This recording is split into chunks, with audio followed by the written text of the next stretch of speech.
$5,000 Trump DOGE stimulus checks could return billions back to Americans. And I have created the brand new Department of Government Efficiency, DOGE.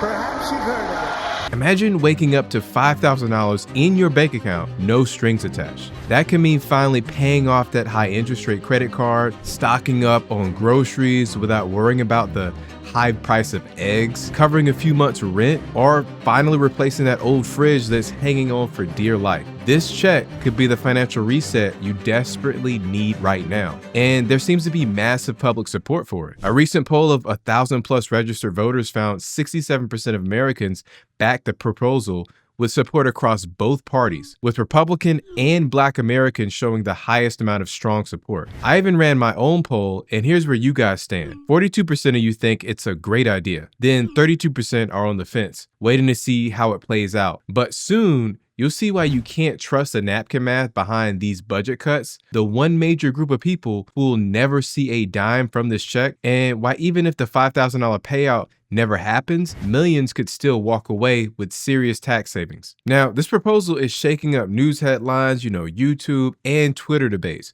But where did this idea even come from? And does it actually stand a chance? So the origin of the idea, like most big ideas, this one started with a single tweet. James Fishback, the CEO of an investment firm, threw out a radical suggestion. What if instead of the government hoarding all of the savings, we gave a piece of that back to taxpayers? The idea picked up steam fast. And Elon Musk never wants to shy away from a viral moment. He jumped into the conversation. He responded positively and said he checked with Donald Trump, who of course has built a reputation for bold economic promises. And before you knew it, the idea of the DOGE dividend was officially on the table as an idea only. Now let's talk numbers, because that's where this thing gets tricky. Here's the official math behind the payout. DOGE's goal is to cut $2 trillion from the federal budget by eliminating wasteful spending.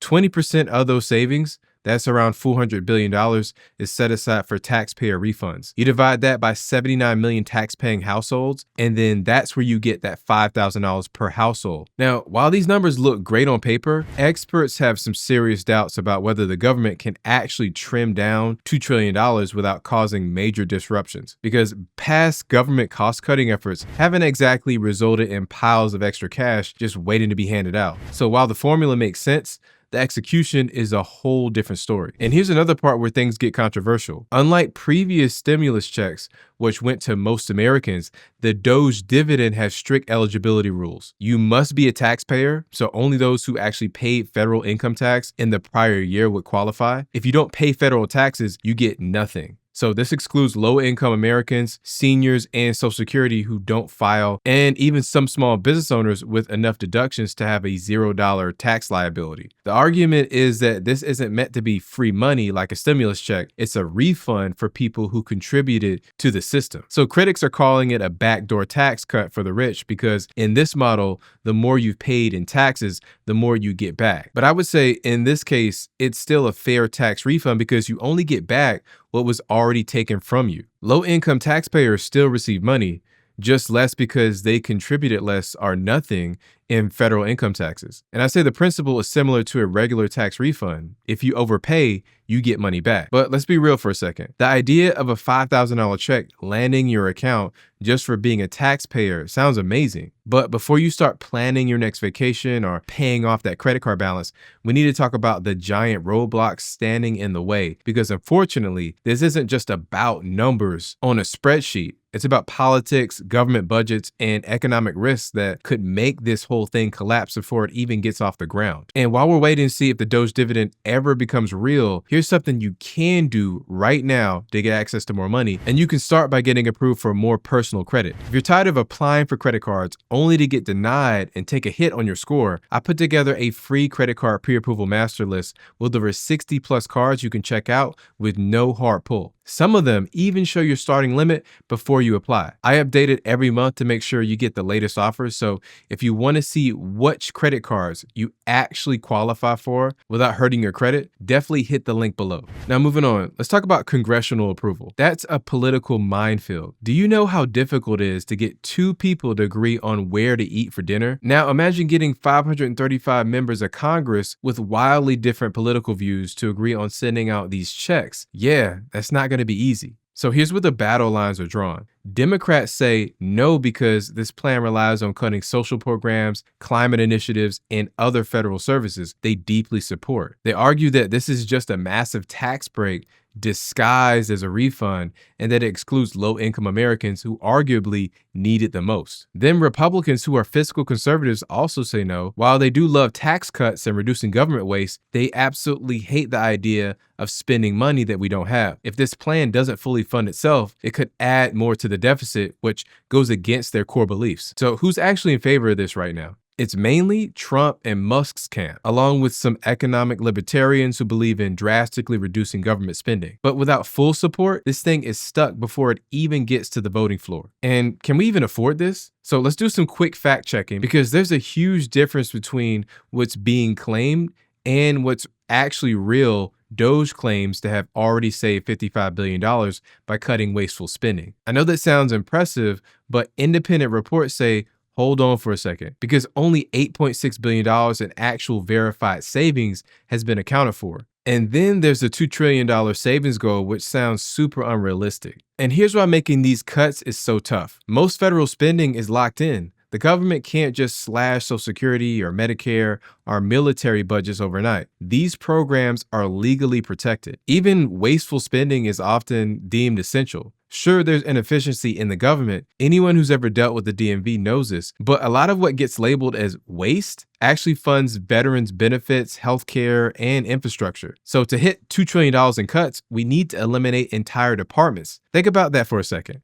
It's not just about trimming fat, it's about chopping off whole limbs. And would this actually help the economy or make it worse? So let's say by miracle, it actually happens and you get that $5,000 check in your hands. What happens next? Well, let's think about the best case scenario. What if you save it, invest it, or use it to pay off debt? This means no major impact on inflation because saved money doesn't circulate in the economy. And let's say far fewer people are receiving this check compared to COVID-era stimulus payments. This means that less money flooding into the economy, making it far less likely to drive up inflation than those broad-based stimulus checks. One of the biggest criticisms of those COVID-era stimulus payments was that too much money entered into the economy too fast and most of it was spent, driving demand through the roof. But with the DOGE dividend, the segment of the population receiving the check is different. It's going exclusively to federal taxpayers, many of whom already have stable incomes and savings. And higher earners tend to save a larger percentage rather than immediately spending it. Studies have shown that lower income households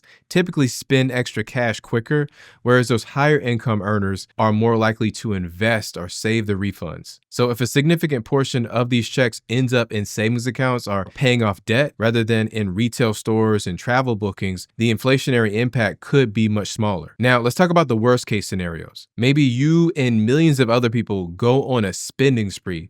New TVs, trips, cars, business investments. Demand skyrockets and businesses raise prices to keep up. Inflation shoots up, making everything more expensive for everyone. And we literally just went through this. Those COVID-era stimulus checks were a lifesaver for many, but they also played a major role in driving inflation, with studies estimating that they contributed 42% of the post-pandemic inflation spike. So would the DOGE dividend do the same thing? I would say not necessarily. While it still injects billions in the economy, the fact that far fewer people would be receiving these checks and that they likely save more of it means the overall inflationary impact could be much smaller than we saw with those pandemic stimulus checks. Now, here's why I think the DOGE dividend could backfire. A $5,000 check sounds incredible, I know. Who wouldn't want their money back? But like everything that sounds too good to be true, there's a catch. Or several. For this to actually work, it needs to be fair, funded, and functionally possible.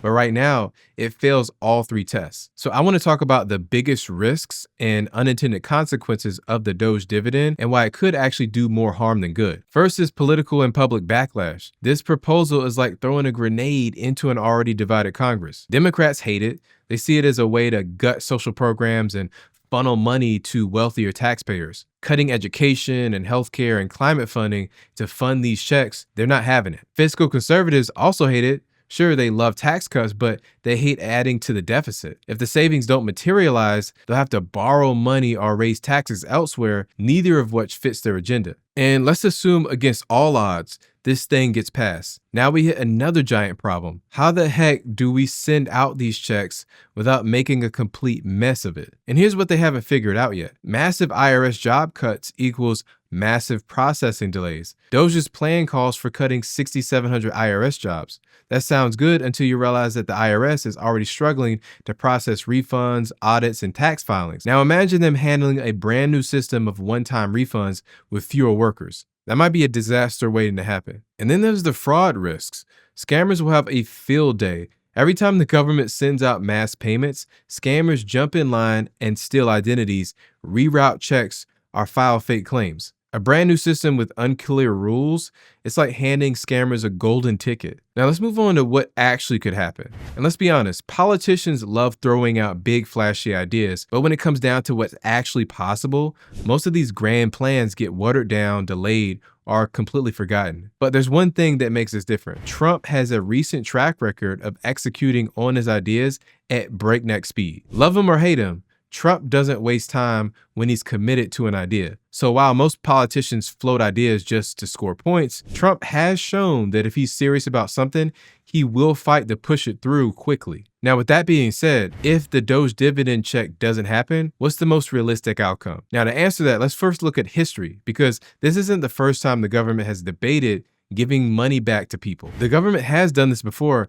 whenever someone proposes cutting government waste and giving the savings back to taxpayers. The first example is the Alaska Permanent Fund dividend. This is a real dividend check, and how it works is since 1982, Alaska has sent yearly cash payments to residents funded entirely by oil revenue, and the money comes from actual profits, not budget cuts or borrowed funds. Then there's the Bush tax rebate check back in 2001 and 2008. What happened was President George W. Bush sent out tax rebate checks of $300 to $600 per person to stimulate the economy in 2001 and again during 2008 financial crisis. And Congress was able to fast track the payments using the existing IRS tax refund system. And we all remember the COVID-19 stimulus checks from 2020 and 2021. The government sent out 3 rounds of stimulus payments of $1,200, $600, and then $1,400 per person to help Americans during the pandemic. And it provided immediate relief to struggling households. Now, I'd say even if this plan doesn't pass, it's already getting people talking about government waste and overspending and fiscal responsibility. So what could happen instead is you could get more transparency around taxpayer money. We could get future tax reform efforts, maybe reducing waste in specific government departments, or we could get potential targeted tax cuts instead of blanket handouts. Even if you never see a DOGE dividend check, this could push the government to spend money more wisely. And even if this check fails, they still win politically. If the plan doesn't pass, they can say, see, this is why we need to drain the swamp. And does Trump actually expect this to pass? Probably not. Is Musk using this to push his own political and financial interests? Almost certainly. And will this shape future tax policy debates? 100% yes. Now, even if Congress likes the idea of returning savings to taxpayers, a $5,000 direct payment is highly unlikely. Instead, the government might offer a tax credit. So what that means is instead of a check, you'd owe less in taxes next year. The IRS already has the infrastructure to apply tax credits, making it easier to implement. There's less political pushback because it's not a new government program, just a change in tax policy. But either way, this is just one of the massive financial changes coming in 2025. And if you have a credit card, a bank account, or plan to borrow money soon, you need to know what's next. Because in the next video, I'll show you how credit card interest rates could drop by nearly 60% and how the CFPB is under fire, giving banks even more power over your money. Just click here to check it out, and thank you for watching.